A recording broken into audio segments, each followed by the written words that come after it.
Nombre del Padre, del Hijo y del Espíritu Santo. Hermanos, bienvenidos a una entrega más de la liturgia de la palabra. Hoy, martes 5 de octubre del año 2022, miércoles 17 del tiempo ordinario. La Iglesia recuerda hoy a Santa María Faustina Kowalska. El color litúrgico es verde y las oraciones de la misa por la evangelización de los pueblos y las lecturas corresponden al ciclo C. La antífona de entrada nos dice: que Dios tenga piedad de nosotros y nos bendiga, vuelva sus ojos a nosotros, para que conozcamos en la tierra tus caminos y los pueblos tu obra salvadora. De la primera lectura la tomamos de Pablo, de la carta a los Gálatas, capítulo 2, versículos del 1 al 2 y del 7 al 14.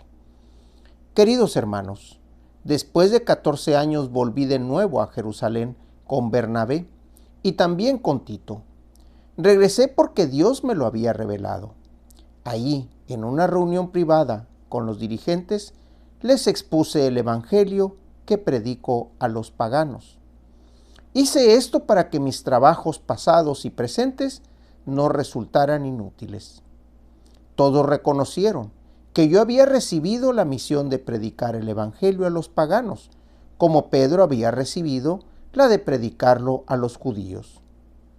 Porque aquel que le dio poder a Pedro para ejercer el apostolado entre los judíos, me lo dio a mí para ejercerlo entre los paganos. Así pues, Santiago, Pedro y Juan, que eran considerados como las columnas de la iglesia, reconocieron la gracia que Dios me había dado y nos dieron la mano a Bernabé y a mí, en señal de perfecta unión y para expresar su acuerdo de que nosotros nos dirigiéramos a los paganos y ellos a los judíos. Lo único que nos pidieron fue que nos preocupáramos por los pobres, cosa que he procurado cumplir con solicitud. Más tarde, cuando Pedro fue a Antioquía, yo me le enfrenté, porque era digno de reprensión. En efecto, antes de que llegaran algunos judíos enviados por Santiago, Pedro solía comer con los paganos convertidos, pero después empezó a apartarse de ellos, por temor a los judíos recién llegados. Los demás judíos convertidos imitaron su ejemplo, tanto que hasta el mismo Bernabé se dejó arrastrar por aquella conducta contradictoria. Entonces, cuando vi que Pedro no procedía rectamente, conforme a la verdad del Evangelio, le dije delante de todos: si tú, que eres judío, vives como un pagano y no como un judío, ¿por qué quieres ahora obligar a los paganos convertidos a que vivan como judíos? Palabra de Dios. Palabras fuertes que expresa Pablo a Pedro, a la comunidad convertida.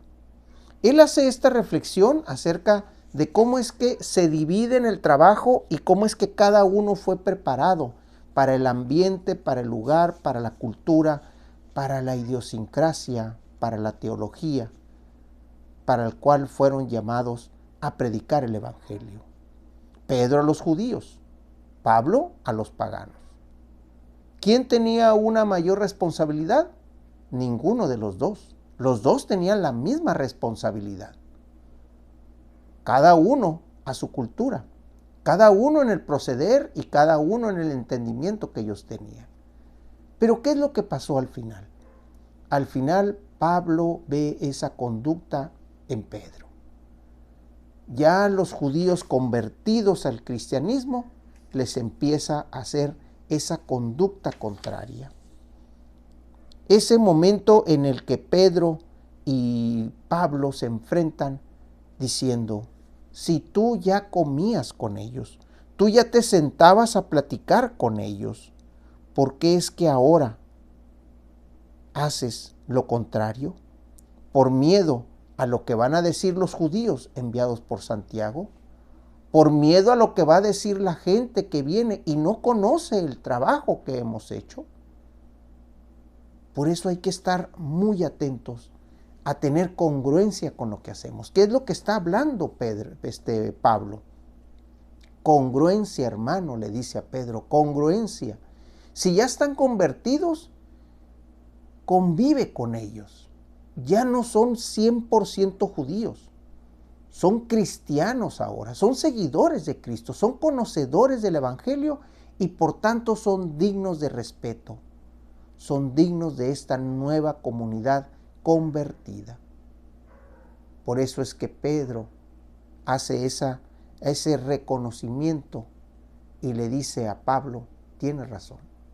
Pablo lo reprende y lo reprende enfrente de todos. Y por ser columna debería de ser el ejemplo. Al grado está en que el ejemplo ya había empezado a ser imitado por algunos otros de separarse de aquellos hermanos convertidos. Tengamos cuidado en esas acciones con la congruencia. Del Evangelio tenemos al evangelista Lucas, capítulo 11, versículos del 1 al 4. Jesús estaba orando y cuando terminó, uno de sus discípulos le dijo, Señor, enséñanos a orar, como Juan enseñó a sus discípulos. Entonces Jesús les dijo, cuando oren, digan, Padre, santificado sea tu nombre. Venga tu reino. Danos hoy nuestro pan de cada día y perdona nuestras ofensas, puesto que también nosotros perdonamos a todo aquel que nos ofende, y no nos dejes caer en tentación.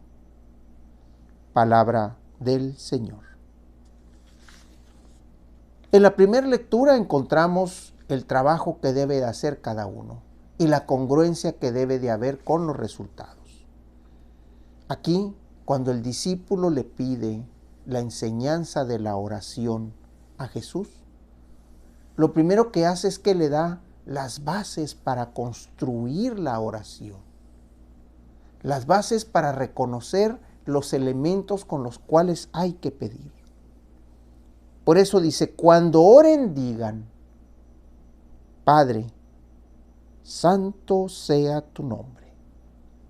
Esa es una de las primeras frases que debemos de poner en nuestra oración. Padre, bendito seas.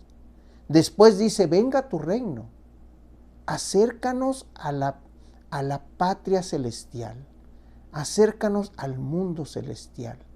Acércanos al reino de Dios, a tu reino. Luego pedimos por el pan. Danos hoy lo que nos corresponde. El día de hoy trabajamos. Ya lo dijimos en días anteriores. ¿Acaso por hacer tú el trabajo vas a hacer que tu siervo se siente a la mesa y tú le vas a servir? No. Él está haciendo su trabajo. Y cada trabajador tiene derecho a un salario. Por eso aquí parte de la oración es decir, danos el pan de cada día. Danos lo que nos corresponde el día de hoy. El pan espiritual, el pan físico, el pan que alimenta a mi cuerpo, a mi familia, a mi comunidad, a mis hijos, a mi esposa, a mi esposo. Ese es el pan que pedimos. Perdona nuestras ofensas. Sé que eres misericordioso, Señor. Perdona si en algo te he ofendido, pero también perdóname si en algo he ofendido al hermano. Puesto que también nosotros perdonamos a todo aquel que nos ofende. Somos congruentes al pedir perdón. Somos congruentes al decir, Padre, perdóname, porque yo también perdono. Padre, reconozco mis culpas, porque también los demás van a reconocer sus culpas. Y por último nos dice, no nos dejes caer en tentación. No pedimos, quítanos la tentación, no, danos la fortaleza, Padre bueno, para que la tentación la podamos detectar, para que la tentación la podamos ver y poderla saltear, poderla resistir, poderla evadir. Esa es la oración que debemos de hacer. Esas son las fórmulas que debemos de tener para con la oración. Por eso estos versos de Lucas 11 del 1 al 4 nos dan la base para acercarnos todos los días a la oración del Padre de Jesús. La oración colecta el día de hoy, miércoles 5 de octubre del año 2022, miércoles 27 del tiempo ordinario. La iglesia recuerda hoy a Santa María Faustina Kowalska. El color litúrgico es verde. Las lecturas corresponden al ciclo C y las oraciones de la misa por la evangelización de los pueblos. Dios nuestro, que quieres que todos los hombres se salven y lleguen al conocimiento de la verdad, mira la abundancia de tus mies y dígnate enviarle trabajadores para que tu evangelio sea anunciado a toda criatura y tu pueblo, congregado por la palabra de vida y sostenido con la fuerza de los sacramentos, avance por el camino de la salvación y de la caridad, por nuestro Señor Jesucristo, que vive y reina por los siglos de los siglos. En nombre del Padre, del Hijo y del Espíritu Santo. Hermanos, Dios los bendiga.